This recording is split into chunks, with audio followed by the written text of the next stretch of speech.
and welcome back to the Outpost. Today I'm going to be laying some wire in the footers to get ready to pour concrete. While I'm waiting on those to be delivered, I had a subscriber that asked about the collection of Fatwood for starting fires and things like that. So what I thought I would do is take you up in the woods with the camera and show you how I gather Fatwood. Primarily it comes from yellow pine, but there are other sources that also make good starters for fires. But the Fatwood is very resinous and it's highly flammable, so a lot of people like that. And you actually take your knife, you can create shavings, you can make a feather stick, you can do all sorts of types of things with it. You've probably seen me before using the rosin, which is a kind of a defense mechanism for the tree. If the tree gets injured, it secretes a resin, which once it's really gummy and sticky, but once it gets hard, it kind of creates a scab over where the tree may have been injured so that it protects itself. But that material right there is also highly flammable, and you can actually use it and actually make like bushcraft candles out of it. If you got a little container, put it down in there, you fire it up, and it will melt that resin, and then you stick some sort of a wick down in there and it acts just like a candle. And so anyway, let me get my stuff together and we'll get off up in the woods here, and we'll see about collecting some Fatwood. So I'm going to get in my backpack here. I'm going to get the Boreal 21 out. The Boreal 21 Agawa Canyon saw is a great saw. Be sure, don't forget about the monthly giveaways. This is what's being given away in November. Anyway, we'll take this up in the woods and see if we can't find us a good yellow pine and collect us some Fatwood. The way that you can tell that this is a yellow pine, the bark right here is much smaller and scalier than the white pine. I'll show you a white pine in just a second. The needles on a yellow pine are much shorter, and that is what the bark would look like. Now a white pine, we will walk over here.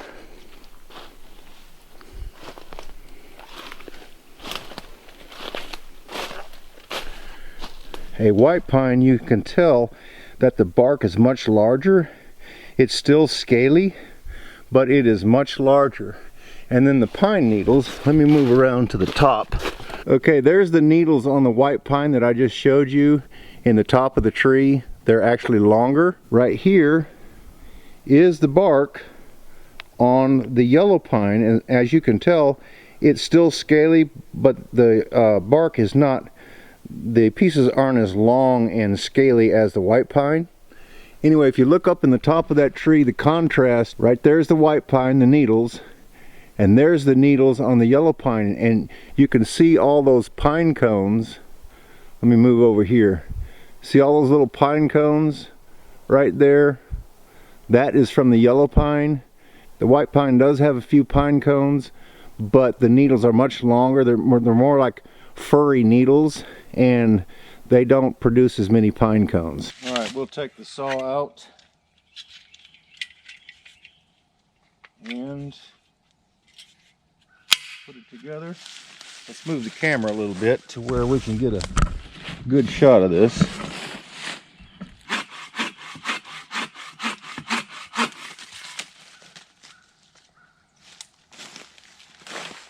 Alright, as you can see right here, there may be just a little bit inside there. It doesn't look too resinous, although there's a portion right there, a little bit right there. Like I say, it just depends. And then there's some right here. See where that is a little bit darker on the rings? That is Fatwood. That is the resinous portion of this limb. We'll cut another one off and we'll see how that goes, and then we might move to another tree. Here's another low limb. We'll check this one out.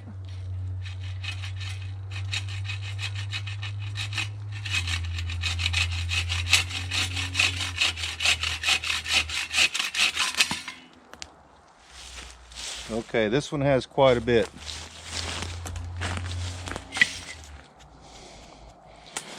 You can see the heartwood right here. That is quite resinous. All those rings also have some darker coloring to them. This is a good piece of Fatwood right here. I'm going to go ahead and fold this saw back up because we don't want to be walking around with the blade exposed. But that's primarily how it works. That right there, this folds down, that folds into itself. Folks, this is a fantastic saw, and it's light, it's portable, and it makes its own sheath. Yeah, so let's get down there, get this fatwood worked up, and see what we've got. You know, a stick like this, if it's a real good piece of fatwood, you can cut it off like where it's 8 or 10 inches long, carry that in your backpack, and you've got quite a bit of fire starting material, because it doesn't take a whole lot to get that burning, and it burns for a good little bit as long as you've got some good dry tinder and some little bitty twigs and pencil sized twigs. Get yourself a fire going real quick.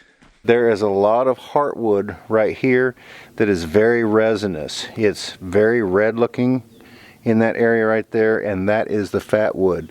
For years in this area of the country right here, they used to cut this, they called it pulpwood, because the trees, they were very scraggly, and they grew at different angles, weren't really good for milling lumber out of them, although, you know, every once in a while the tree grows really straight and really nice, and it does make good wood.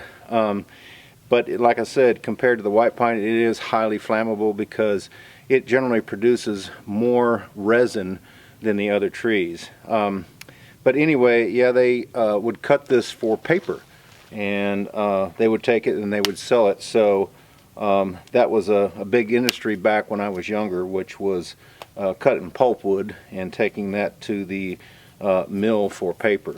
I actually got a piece of paper so that you might be able to see it better as I work some of this up.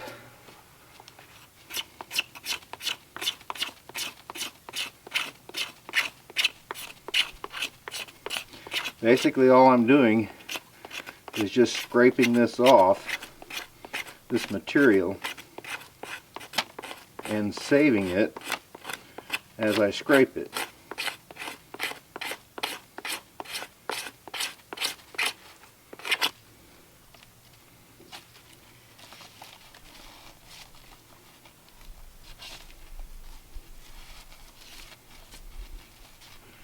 Now there's just a few shavings right there. We'll stick our steel down in there. Let's see if we can't start this up.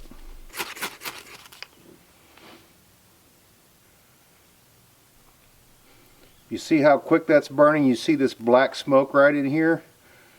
Of course now it's starting to catch the fire. It's starting to catch the paper, but that is how that material burns right there.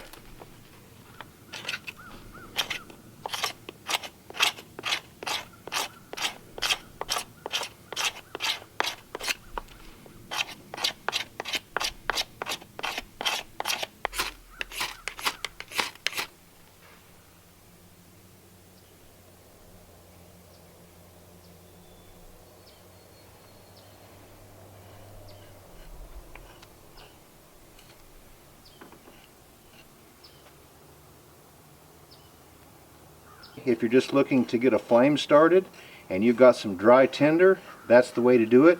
And this piece of fat wood will last a long time because you can get a lot of shavings out of that. And probably what I would do is I would go ahead and possibly cut this off right here.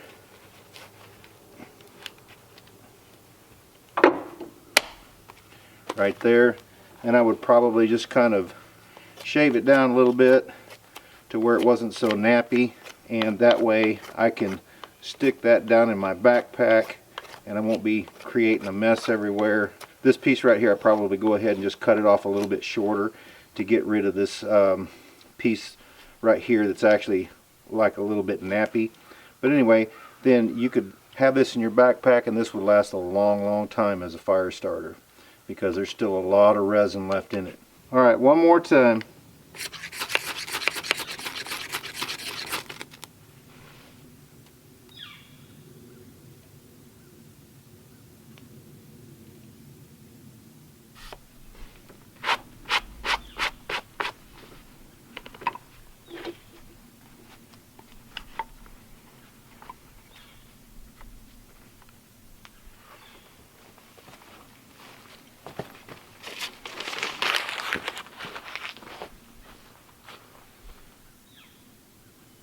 Okay guys, there you have it. That is how to identify fatwood with the yellow pine, or some people call it a jack pine.